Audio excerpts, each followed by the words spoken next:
Hello, everyone. Welcome to another edition of the Live Ones. Happy Sunday. It is May 1st, 2022. The big story this Sunday morning, the NFL draft is in the books. Georgia sets the all-time record with 15 players taken in the first 7 rounds. Previous record was held by LSU in 2020. For my money, the big winners are the Jets. Who knew Joe Douglas could evaluate talent? He certainly wasn't helping Howie Roseman with the job those years he was in Philadelphia because those drafts were awful. The Panthers had a fantastic draft, able to get the premium tackle they needed as well as a new quarterback by being patient.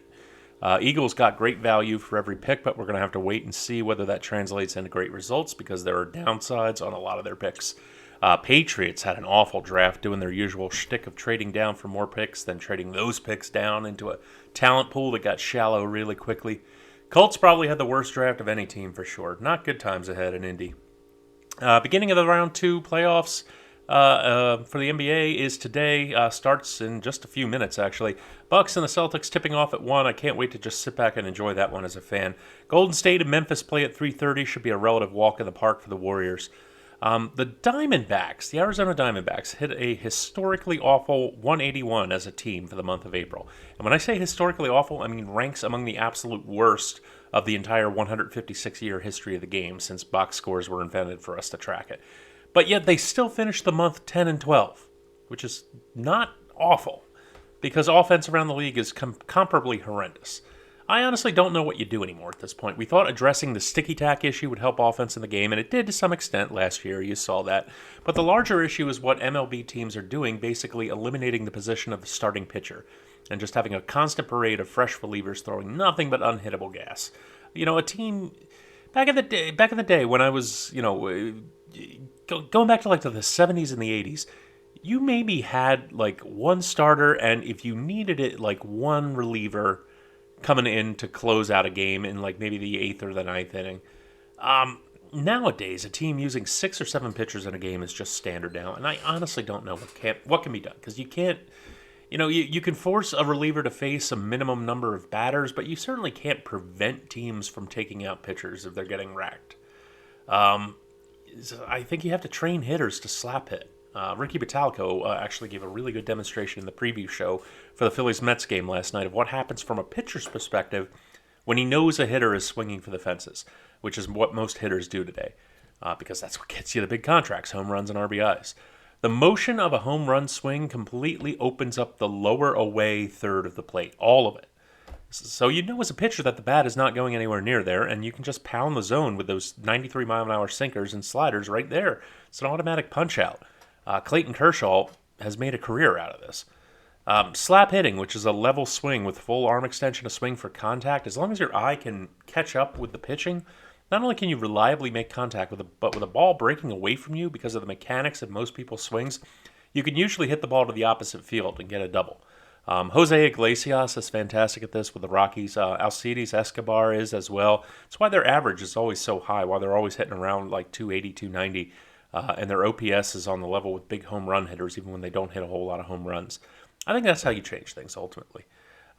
We unfortunately took a collar yesterday. That doesn't happen very often. I never in my right mind thought Kyle Gibson would be able to shut down the Mets like he did. Certainly didn't think Vince Velasquez, of all people, would be able to shut down the Angels. We're back to 500 for the week. We're going to try and finish the week winning today. Let's get to it, and we're going to start with that NBA game tipping off at 1 o'clock, the Bucks and the Celtics, Game 1. So for as dominant as the Bucks were relatively in their series against the Bulls, it really was just a matter of the Bulls completely falling apart on offense. The Bucks didn't exactly light the scoreboard on fire. 93, 110, 111. This, mind you, was the third-ranked offense in the NBA for the regular season. Shows you just how much they're missing Chris Middleton. The Boston Celtics, if it were even possible for them to do so, found yet another gear in their series with the Nets and turned it up on defense even more. They completely shut down Kevin Durant. They're playing Game 1 in Boston with a crowd that's going to be all kinds of raucous, and with no Middleton, I like them to keep the Bucks team total nice and low. So yeah, give me the Bucks team total under 107. Over to baseball, the Astros and the Blue Jays. We've got 2 aces on the mound in a Rogers Center early Sunday afternoon game with lousy weather.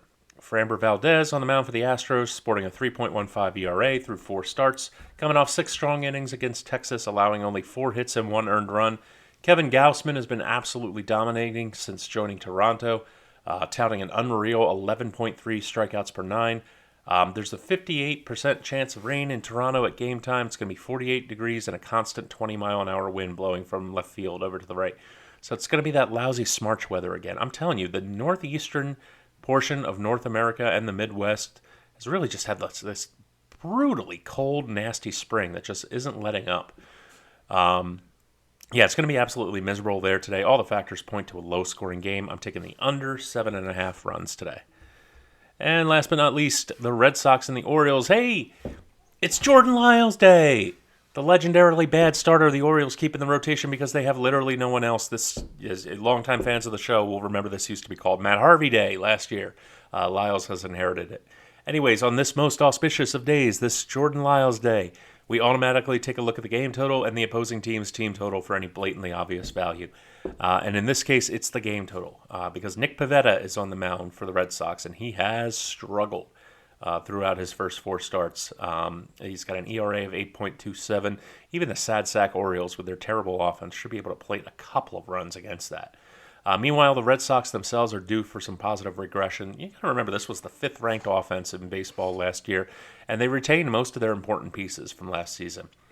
Given the fact that they're basically going to be given cupcakes all day from Lyles and the Orioles bullpen, that positive regression is more likely than not to happen this afternoon. Give me the Red Sox and the Orioles over 8 runs, third and final play for the day. Everyone bet safe, stay safe. Follow us on Twitter at Live One Sports. Check us out on Roku and Fire TV at the Live Ones. Have yourselves a wonderful Sunday afternoon, and I will see you next time.